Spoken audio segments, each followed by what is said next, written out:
श्री स्वामी समर्थ जय जय स्वामी समर्थ अवधूत चिंतन श्री गुरुदेव दत्त. श्री स्वामी समर्थ महाराज की जय. अनंत कोटी ब्रह्मांड नायक राजाधिराज योगीराज श्री स्वामी समर्थ महाराज की जय. नमस्कार स्वामी भक्त हो. हा व्हिडिओ तुमच्यापर्यंत योगायोगाने आलेला नाही. कदाचित गेल्या काही दिवसांपासून तुमच्या मनात काही प्रश्न आहेत की स्वामी, माझी प्रार्थना तुमच्यापर्यंत पोचते का? मी इतकं मनापासून मागतोय, मग माझ्या आयुष्यात बदल कधी होणार? स्वामी, मी किती दिवस अजून वाट पाहायची? माझं दुःख तुम्हाला दिसत नाही का? माझ्या डोळ्यातलं पाणी तुम्हाला जाणवत नाही का? बाळा, आज स्वामी तुला एकच सांगायला आले आहेत. तुझी प्रार्थना मी ऐकली आहे.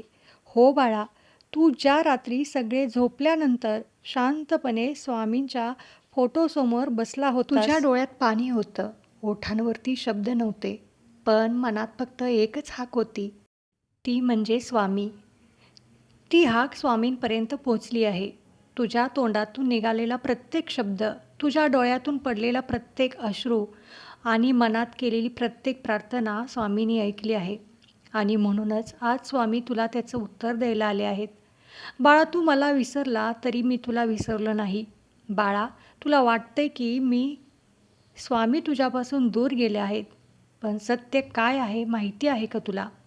तू स्वामींपासून दूर जाऊ शकतोस. स्वामी तुझ्यापासून कधीच दूर जाऊ शकत नाहीत. तू पूजा केली नाहीस, मंत्र म्हटला नाहीस, मंदिरात जाऊ शकला नाहीस, तरीही स्वामी तुझ्याजवळ आहेत. कारण स्वामींना मोठमोठ्या पूजा नको आहेत. त्यांना सोनं नको आहे, त्यांना चांदी नको आहे, त्यांना दिखावा नको आहे. स्वामींना हवं असतं ते फक्त तुझं खरं मन, तुझी भोळी बाबडी श्रद्धा, तुझ्या मनाचा खराखुरा भाव. तू मनापासून एकदा म्हण, ओम श्री स्वामी समर्थ. बस, स्वामींच्या चरणी तुझी हाक पोचली म्हणून समज. तुझं काम थांबलेलं नाही, फक्त वेळ स्वामींची आहे. कधी कधी बाळा, आपण एखादी गोष्ट खूप मनापासून मागतो. आपल्याला वाटतं आता लगेच मिळायला हवी, पण स्वामी लगेच देत नाहीत. मग आपल्याला वाटतं स्वामी माझं ऐकतच नाहीत. पण बाळा, स्वामी नकार देत नसतात, स्वामी तयारी करत असतात. तू ज्या गोष्टीसाठी प्रार्थना केली आहेस, कदाचित ती गोष्ट तुझ्या आयुष्यात येण्यासाठी काही परिस्थिती बदलण्याची गरज आहे. काही लोक तुझ्या आयुष्यात दूर जाण्याची गरज आहे. काही नवीन लोक तुझ्या आयुष्यात येण्याची गरज आहे. काही अनुभव तुला मिळण्याची गरज आहे. आणि म्हणूनच स्वामी म्हणतात, थोडं थांब बाळा, तुझ्यासाठी मी जे तयार करतोय ते तुझ्या कल्पनेपेक्षाही खूप मोठं असणार आहे. त्यासाठी स्वामी एक स्वामी कथा सांगतात. एका गावात स्वामींचा एक भक्त राहत होता. तो खूप साधा होता. दररोज स्वामींच्या फोटोसमोर दिवा लावायचा आणि एकच प्रार्थना करायचा, स्वामी माझ्या घरात सुख आणा. त्याच्या आयुष्यात अनेक अडचणी होत्या. पैशांची समस्या होती, घरात भांडणं होत होती, कामात अडथळे येत होते. पण तो स्वामींचं नामस्मरण कधीच सोडत नव्हता. एक दिवस त्यानं निराश होऊन स्वामींना म्हटलं, स्वामी माझी प्रार्थना तुम्ही ऐकत नाहीत का? त्या रात्री त्याला स्वप्नात स्वामींनी दर्शन दिलं आणि स्वामी त्याला म्हणाले, बाळा, तुझी प्रार्थना मला पहिल्या दिवसापासून ऐकू येत आहे, पण तू मागितलेली गोष्ट देण्यापूर्वी तुला ती सांभाळण्याची ताकद देणं खूप आवश्यक आहे. सकाळी तो भक्त जागा झाला आणि एक गोष्ट समजली, स्वामी उशीर करत नव्हते, स्वामी त्याला तयार करत होते. तुझ्या आयुष्यातील बंद दरवाजा आता उघडणार आहे बाळा. बाळा, तुझ्या आयुष्यात एखादा दरवाजा बंद झाला असेल, तुझी नोकरी गेली असेल, तुझं नातं तुटलं असेल, व्यवसायात नुकसान झालं असेल, एखादी इच्छा पूर्ण झाली नसेल, किंवा एखाद्या व्यक्तीने तुला सोडलं असेल आणि तू रडत म्हणाला असशील, स्वामी माझ्यासोबत असं का? पण कधी विचार केला आहेस का, कदाचित तो दरवाजा स्वामींनीच तुझ्यासाठी बंद केला असेल. कारण त्या दरवाजाच्या पलीकडे तुझ्यासाठी दुःख होतं, वेदना होत्या. तुला दिसत होता तो फक्त बंद दरवाजा, पण स्वामींना दिसत होतं त्या दारापलीकडचं भविष्य. म्हणून बाळा, जे निघून गेलं त्याच्यासाठी रडत बसू नकोस. कदाचित स्वामींनी ते तुझ्यापासून काढून घेतलं आहे, कारण त्याहीपेक्षा चांगली गोष्ट तुझ्यासाठी स्वामींनी राखून ठेवली आहे. तू एकटा नाहीस. आज जर तू खूप एकटा असशील तर ही गोष्ट लक्षात ठेव, तुझ्यासोबत कोणी नसलं तरी स्वामी आहेत. तुला समजून घेणारं कोणी नसलं तरी स्वामी तुझं मन समजतात. तुझ्या दुःखावर कोणी हात ठेवत नसलं तरी स्वामींचा हात तुझ्या डोक्यावरती आहे. तुला लोक चुकीचं समजतील, काही लोक तुझी निंदा करतील, काही लोक तुझ्यावरती हसतीलही, काही लोक तुला सोडून जातील, पण स्वामी म्हणतात तू चालत राहा, मी तुझ्यासोबत आहे. तुझ्या घरासाठी स्वामींनी दिलेला आशीर्वाद आहे. आता काही क्षण डोळे बंद कर, मनात स्वामींचे संपूर्ण रूप आठव आणि मनात म्हण, ओम श्री स्वामी समर्थ. माझ्या घरावरती तुमची कृपा अशीच राहू द्या. माझ्या आईवडिलांना सुख द्या. माझ्या मुलांना योग्य आरोग्य द्या. त्यांना योग्य मार्ग दाखवा. माझ्या कुटुंबातील दुःख दूर करा. घरात शांतता राहू द्या. घरातील नकारात्मकता दूर करा. आमच्या घरात प्रेम, समाधान आणि आनंद राहू द्या. आणि सर्वात महत्त्वाचं म्हणजे आमचा स्वामींवरील विश्वास कधीही कमी होऊ देऊ नका. आणि या जगातील सगळ्या लोकांचं कल्याण करा. कारण स्वामी, जेव्हा तुम्ही दुसऱ्यांसाठी मागता तेव्हाच तुमच्या इच्छा पूर्ण करण्याच्या मार्गावर असतात. ही प्रार्थना मनापासून करा. स्वामी ऐकत आहेत.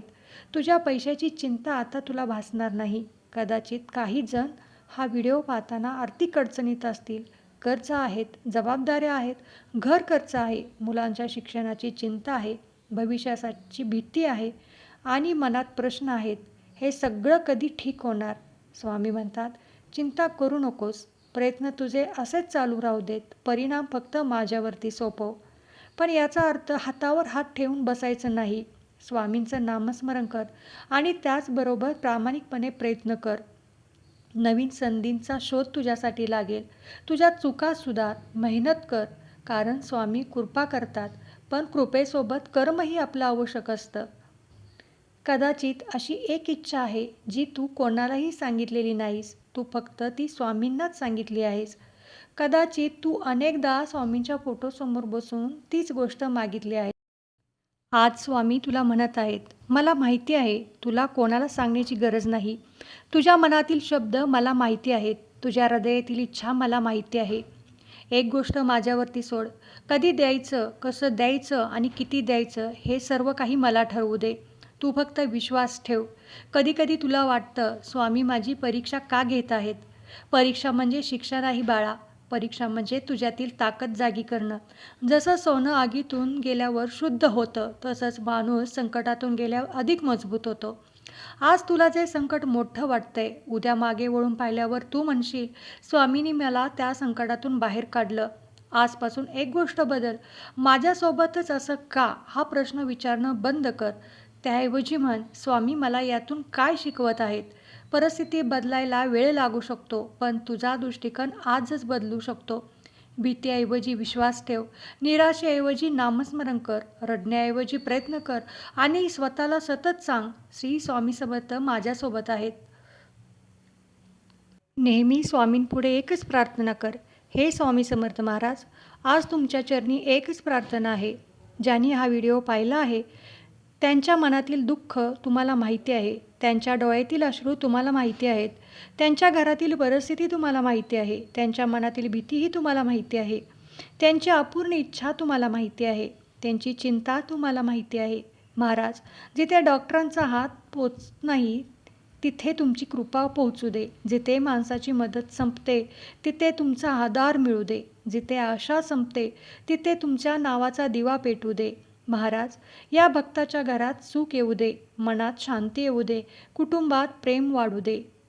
त्यांच्या योग्य इच्छा पूर्ण होऊ देत आणि संकट कितीही मोठं असलं तरी त्यांचा तुमच्यावरील विश्वास कधीही कमी होऊ नये. आपला स्वामींबरोबरचा हा प्रवास कधीच संपणारा नाही. आजपासून जेव्हा तुला भीती वाटेल तेव्हा म्हण, स्वामी आहेत. जेव्हा दुःख येईल तेव्हा म्हण, स्वामी आहेत. जेव्हा कोणी सोडून जाईल तेव्हा म्हण, स्वामी माझ्यासोबत आहेत. जेव्हा इच्छा पूर्ण होणार नाही असं वाटू लागेल तेव्हा म्हण, स्वामींना माझ्यासाठी योग्य वेळ माहिती आहे. आणि जेव्हा आयुष्यात मोठं यश मिळेल तेव्हाही म्हण, हे माझं नाही, ही स्वामींची कृपा आहे. बाळा, आज स्वामी तुला शेवटचं एकच वाक्य सांगत आहेत, तुझी प्रार्थना मी ऐकली आहे. तुझं दुःख मला माहिती आहे. तुझी वेळ जवळ आली आहे. फक्त विश्वास सोडू नकोस. तू आज इथून जाताना एकच गोष्ट घेऊन जा. स्वामी तुझ्या सोबत आहेत आणि मनापासून म्हण ओम श्री स्वामी समर्थ. पुन्हा म्हण ओम श्री स्वामी समर्थ. आणखी एकदा म्हण. पूर्ण श्रद्धेने म्हण ओम श्री स्वामी समर्थ. स्वामींच्या चरणी तुझं दुःख अर्पण कर. तुझ्या घरावर स्वामींची कृपा राहू दे. तुमच्या जीवनात सुख, शांती, समाधान आणि सकारात्मकता नांदो. ओम श्री स्वामी समर्थ. श्री स्वामी समर्थ. जय जय स्वामी समर्थ.